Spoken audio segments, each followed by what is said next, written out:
Okay, welcome to the channel. Today we are going to go through 10 questions on this RBT practice exam. You can find a link to purchase the exam below. You can also get the study guide with the link below. So check out that task list study guide video as well. I'm going to put out a series of videos covering 10 questions each. So today we'll do the first 10. So again, if you want to buy a copy of this exam with the answer key, the link is below in the comments. So let's get started. Number one, which of the following would be best at tracking frequency? Okay, so think about it. What are we looking at? We're looking at frequency. We need a count, right? We're counting something. So A stopwatch. Well, that'd be good for duration, but a stopwatch isn't going to help us count. Okay, stopwatch is out. B, your hand. Yeah, you can count on your hand, right? So if there weren't any better options, you could pick your hand, but the test wants the best answer. So let's look at the other ones first. C, counting in your head. Again, yes, you can take data in your head, but is this the best answer? Let's look at D, a clicker counter. Okay, so you have an actual clicker in your hand that every time data is happening or the response is happening, you're clicking, okay? And that way you have a permanent record, right, in your hand of that count, okay? Because if you're counting on your hand, you only have 10 fingers, right? If you're counting in your head, you might lose count. So while yes, those could be used to track frequency, what is the best answer? The best answer is D, a clicker counter. Number two, you are recording how long it takes your client to get dressed in the morning. What type of data are you taking? Again, simple measurement question, right? We're recording how long it takes for something to happen. So immediately in your head, because you know your definitions, right? You should immediately jump to one answer, right? What is that? Okay, think about it. Let's look at A. Frequency. Are we counting anything? No, right? We're measuring how long something's taking. So that's out. IRT. Are we measuring two responses or two behaviors, right? No, we're only measuring one behavior, how long it's taking them to get dressed. So IRT is out. Duration. Yes, right? This should be an easy question. How long duration? How long duration? Okay. Latency? Nope. There's no request, there's no SD, and there's no follow-up response, okay? So it can't be that. Again, this should be a straightforward, easy question. Boom, 20 seconds, you're moving on, right? C, duration. 3, Billy's mom gave him a list of items to buy at the grocery store while Billy's mom was at work. When she returned home, she checked to make sure Billy had bought all of the items on the list. What type of data collection is this? Interesting. So if you don't know your definitions or you're not familiar with the different types of data collection, this one could get tricky, okay? But what do we know about the scenario, right? Billy's mom gave him a list of items while she was at work, right? And then when she returned home, she checked and measured the behavior. So did she actually watch Billy go to the store and buy the items? No. Why is that important? Because if you're not actually watching the behavior happen, but you're still measuring the product, what are you measuring?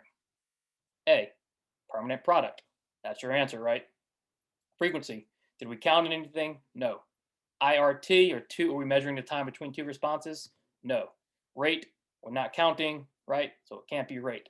Again, what is the key here, right? The key is Billy's mom did not watch the behavior occur. She just measured the product of the behavior. Therefore, it's a permanent product data collection. 4, your role in a functional assessment as an RBT is what? Is it to criticize the assessment, assist with the assessment, conduct the assessment, or stand by and do nothing? So to answer this question, you have to consider what is your role as the RBT, okay? When we talk about parent training or functional assessments, behavior planning, are you taking the lead on those things? Are you doing those things independently? No. Who is leading that? usually your BCBA, right? So what is your role? Are you to just stand there and not get involved? Are you to criticize how you think they're doing it wrong? Or are you there to help? Let's see. A, criticize. Just because you disagree, right, doesn't mean you should criticize the assessment.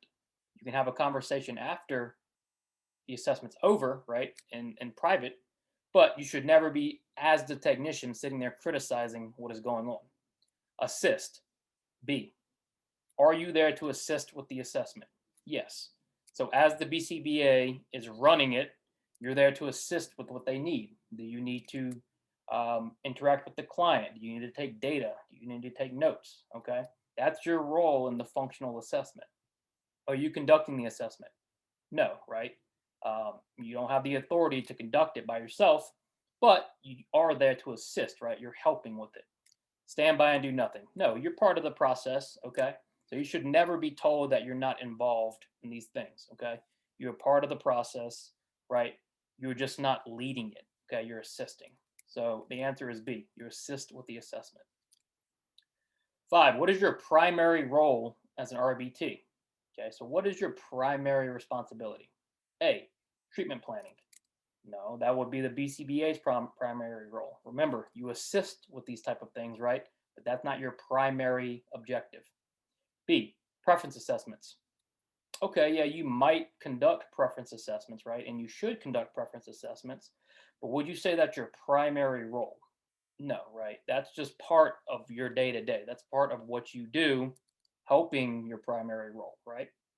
C, parent training.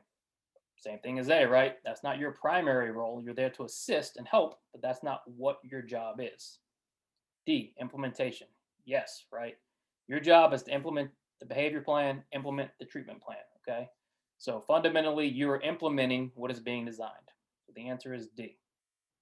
6, which of the following behaviors is defined in the most observable and measurable terms? Observable and measurable, right? So that's what we're looking for, right? We're not looking at thoughts and feelings and things we can't measure, right? It needs to be observable, it needs to be measurable. So let's look at our answers. A, Susie snapped her pencil in half after she incorrectly answered the math problem.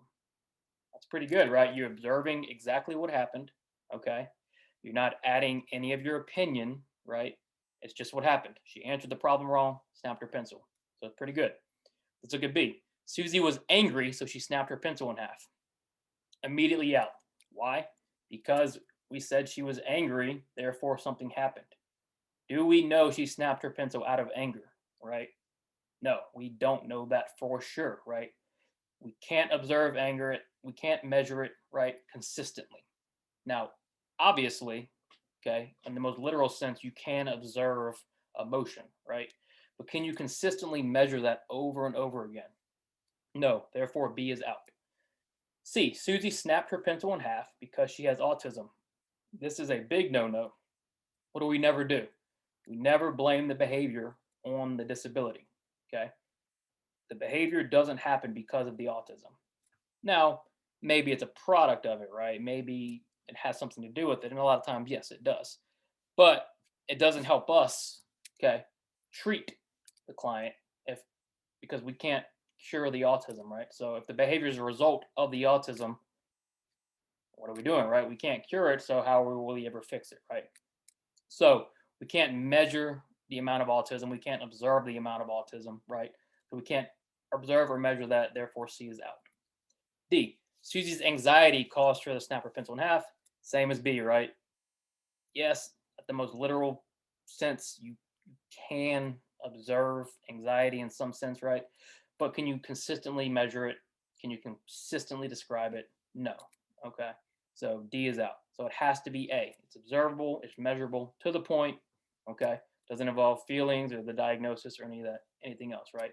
You can consistently see that when she answered the problem, she snapped her pencil. Okay. So 6 is A. 7, you want to decrease the time it takes your client to eat their meal. You're told to record the length of time in between bites. What kind of data are you collecting? Okay, so what's our hint, right? when we're looking at IRT, okay, and that we're looking at two responses, okay. So we're measuring the time in between two responses, in between two bytes, okay. So let's look at our answers. A, duration. Well, we're not measuring the time it takes to eat or the time it takes to chew, okay, and we're measuring the time between two responses, okay. So yes, we're measuring time, length of time, but it's in between two responses, so duration's out, right? We're not looking at just one. Total task has nothing to do with data collection. IRT, right? What did we just talk about? Okay, what's our secret to IRT? We're looking at two responses, right? What are we looking at? Time in between bytes. Okay, so byte A, time, byte B. That's what we're measuring. Okay, that is our IRT. And then latency. Okay, are we measuring the time between an instruction or an SD in the start of a response? No, we're not. Okay, it's two responses already going on, the inter-response time. Okay, response, inter-response, response. Okay, just a couple of ways for you to remember it. That's what you should be doing with these things. How are you going to remember it? How are you going to think about it on the test where it makes sense to you? Okay, 7 is C. 8, what is the difference between frequency and rate? Okay, often used interchangeably. Okay, but there is a difference. And what is that difference? So first, to answer this question, what is frequency? A count. Okay, so what do we know about frequency? We know there is a count. So let's look at our answer. Rate is frequency with the time component added. That looks pretty good, right? So what is the rate? Well, if I had a number and I counted the number of toe taps and you tapped your toe 5 times, and then I added in a time component, so you tapped your toe 5 times per minute, that's your rate, right? That just makes sense. So there's your rate, okay? Frequency over time. So A is the answer. Let's look at the rest of them, right? B, rate requires duration data. No, rate does not have to do with duration data. C, there is no difference between the two. Incorrect, right? We have frequency, and then rate is frequency plus time, okay? So, or frequency over time, I should say. So yes, there is a difference. Rate is more accurate than frequency. No, incorrect. So A, rate is frequency with the time component added. 9, before you can start collecting data, what is the first thing that should be done? So before you can start collecting data, the very first thing that should be done. If you watch my other videos, we've covered this question before, okay? So A, collect your required materials. Yes, before you take data, you need your materials, but is that the very first thing? What are we missing here, okay? What are we missing? If we want to collect data, what do we need to know? B, define the target behavior. Bingo, right? What are we taking data on? Do you know what you're taking data on? No, until you define the target behavior, okay, we don't know what we're taking data on. So how can you get required materials when you don't know what you're taking data on, right? So before anything else, you need to define the target behavior. Let's look at the other two. C, report to your supervisor. No, you should have already talked to your supervisor. And typically after you start taking data, you can start reporting to your supervisor, right? We're not doing anything yet, okay? And D, select a data collection method. Yes, before you start collecting data, again, you need to select a method, but what do we have to do first? We need a target behavior before we can get a data collection method that leads to our materials, right? So before anything else, define the target behavior. Okay, last one. What type of interval recording underestimates the occurrence of behavior? Okay, this is a tricky one. This is a difficult one. Okay, because it requires you to know, one, what is interval recording? It requires you to know these interval recordings, right? And then it requires you to either know this or be able to figure it out. So let's think about it. What are we doing in partial interval recording, right? If we have a 10-second interval, what counts as a response in partial interval? Well, if it happens at all within the interval, right? If it happens for 1 second, 2 seconds, 3 seconds, so on, we count it as a response, okay? So think about that. If you have a 10-second interval and the response happens 5 times With partial interval, our data shows it only happened once. Okay. B, whole interval. Okay. So whole interval, same thing. If we have 10-second interval, what does that behavior need to do? Okay. It has to occur the entire duration of that 10 seconds for it to count. So opposite of partial interval, if that behavior occurs for 9 seconds, okay, it doesn't count. So we might have 10 intervals, and each time that behavior occurs at 8 or 9 seconds, our data shows that behavior didn't occur at all. Okay. So did that behavior occur? Yes. What are we doing though? What is whole interval doing? It's underestimating the occurrence of the behavior because the data shows, okay, the behavior occurring less than it actually did. Okay. Momentary time sampling, the behavior occurs on the dot, right? Whole interval is a better answer here than momentary time sampling. Okay. And then frequency is not interval recording. Okay. So again, think about it. Whole interval, okay, the behavior needs to happen the entire time or it doesn't count.